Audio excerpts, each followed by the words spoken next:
Судењето заврши малку олеснување, но уште отворени прашања за роднините на убиените кај Смилковци.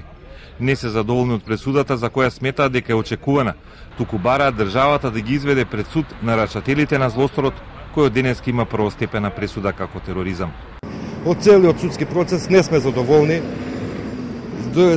Шифриран, дешифриран и во вашата емисија кажате ги бараме сите тие 5 нарачатели што ги сметаме, што ги прогласи државата државна тајна, строго доверливо. Да не се плаши државата да ги уапси нарачателите, ги знае државата нарачателите. Срамота и греота е од децата. Од должност е према децата да ги уапси нарачателите, да не се плаши.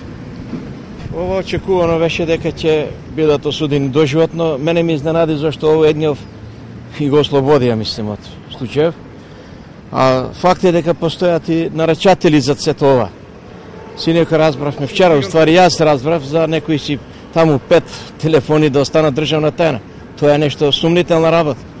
Роднините на убиените изјавата ја дадоа на неколку стотици метри од судот. Во исто време роднините на осудените негодува.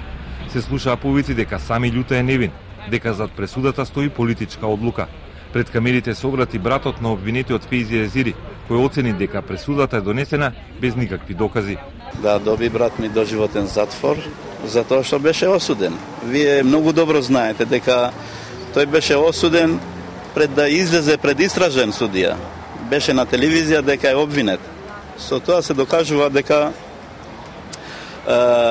судијата само ги исполнува желбите на врвот на државата. Ќе организирате ли протести?